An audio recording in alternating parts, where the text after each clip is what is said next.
बिस्मिल्लाहिर्रहमानिर्रहीम। अस्सलाम वालेकुम नाज़रीन, आप यूट्यूब चैनल देख रहे हैं। मैं इमरान खान हूँ। सबसे बड़ा मामला जो है वो आर्मी चीफ के नोटिफिकेशन का फंसा हुआ है। अब कुछ एस्टेब्लिशमेंट की जानिब से ख़बरें चलवाई गई और उन खबरों में ये दावा किया गया कि नोटिफिकेशन की तो ज़रूरत ही नहीं है और इन खबरों के लिए कुछ एक्सपर्ट्स का सहारा लिया गया। देखिए, जिस दिन 27वीं आइनी तरमीम हुई थी उसी दिन हमें इस बात का अंदाज़ा हो गया था कि अब ये एक नई मुद्दत मुलाजमत देंगे आर्मी चीफ को, और जब 5 साल के लिए नई मुद्दत मुलाजमत देंगे तो फिर इन्हें एक नया नोटिफिकेशन भी करना पड़ेगा। और इसकी गवाही राणा सनाउल्लाह साहब ने दी थी। लेकिन पहले देख लें कि अभी जो तज्जियाकार हैं उनके ज़रिए से किस किस्म के मौक़िफ़ दिलवाए जा रहे हैं जनाब के 26वीं आइनी तरमीम और फिर जो 27वीं आइनी तरमीम बाद में हुई, इसके मुताबिक ये दावा किया जा रहा है कि जनाब ज़रूरी नहीं है और आर्मी चीफ नोटिफिकेशन की ज़रूरत नहीं। 27वीं तरमीम के तहत चीफ ऑफ डिफेंस फोर्सेस और आर्मी चीफ के ओहदे 2030 तक साथ चलेंगे। यानी टेक्निकल रीजंस निकाल के ये साबित किया जा रहा है कि किसी नोटिफिकेशन की ज़रूरत नहीं है। और आसिम मुनीर साहब इस वक्त पाकिस्तान के आर्मी चीफ, फील्ड मार्शल, सारा कुछ वही हैं, चीफ ऑफ डिफेंस फोर्सेज वो भी वही हैं।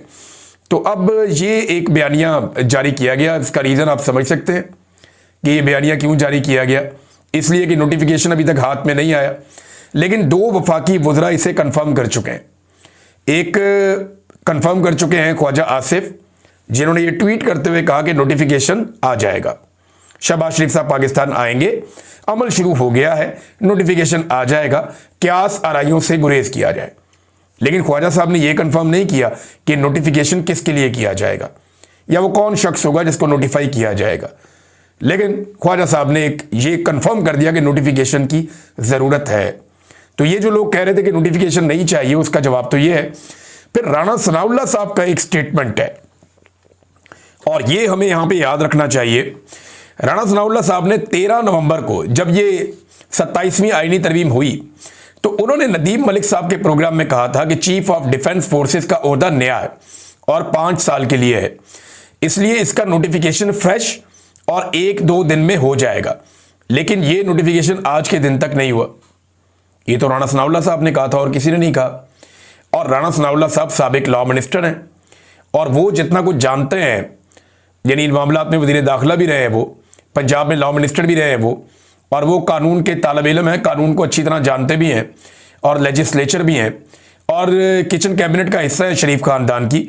तो राणा साहब ने तो ये कहा था 13 नवंबर को, और आज क्या तारीख है? आज 1 दिसंबर हो चुका है। 28 नवंबर की रात 12 बजे आर्मी चीफ की मुद्दत मुलाजमत ख़त्म हो गई थी।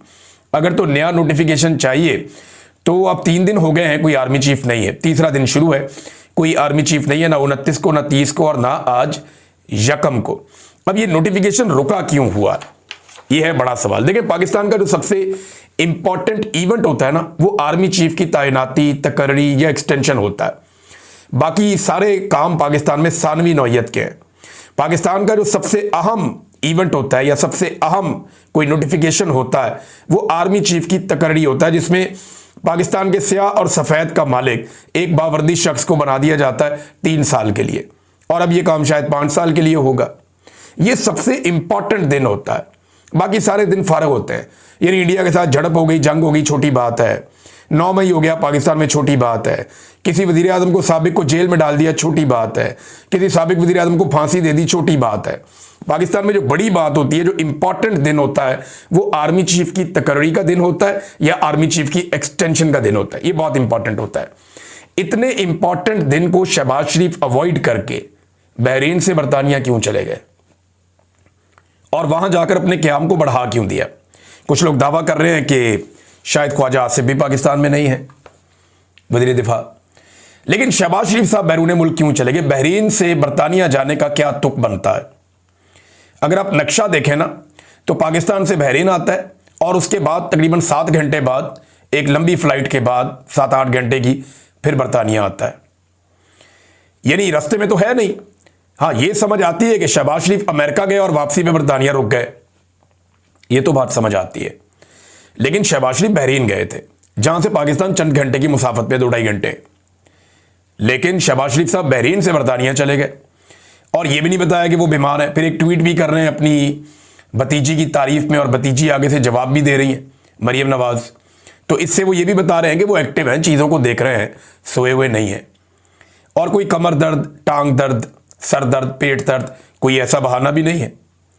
यानी शहबाज शरीफ साहब इस बात में बड़े माहिर हैं, जब भी उनके ऊपर केसेस बनते थे बीमार हो जाते थे, वो कमर में उनके दर्द निकल आती थी और वो अस्पतालों में दाखिल हो जाते थे। शहबाज शरीफ, नवाज शरीफ, वो इन चीज़ों के माहिर हैं। जैसे ही उन पर मुश्किल वक्त आता है वो अस्पतालों में पहुंच जाते हैं। जैसे ही उन्हें अदालत बुलाती है वो कह रहे जी हमें कोरोना वायरस हो गया, हम अदालत में पेश नहीं हो सकते। ये बार बार हमने देखा है। लेकिन शहबाज शरीफ साहब बरतानिया गए क्यों? हालांकि ये रास्ता भी नहीं बनता। वो बहरीन से आगे बरतानिया चले गए और वहां पे जाके अपने स्टे को प्रलॉन्ग भी कर दिया, लंबा कर दिया। वजह क्या है? इतने इंपॉर्टेंट दिन तो शहबाज शरीफ साहब को पाकिस्तान आना चाहिए था।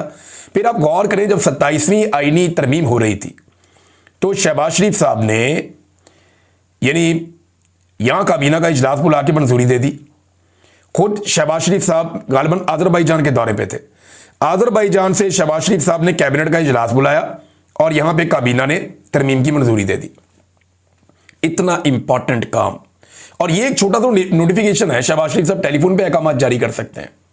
ये तो शहबाज शरीफ साहब फौरी तौर पे कर सकते हैं, एक फैक्स आ सकती है, मसला ही कोई नहीं है शहबाज शरीफ के लिए। लेकिन ये इतना इंपॉर्टेंट काम रुका हुआ क्यों है?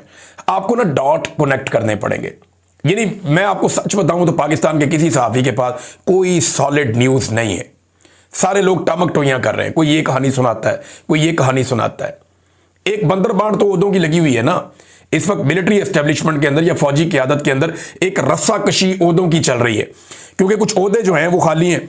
चीफ ऑफ डिफेंस स्टाफ का ओहदा है, स्ट्रेटेजिक कमांड का ओहदा है, आईएसआई चीफ का ओहदा है, ये भी किसी ना किसी ने लेना ही है।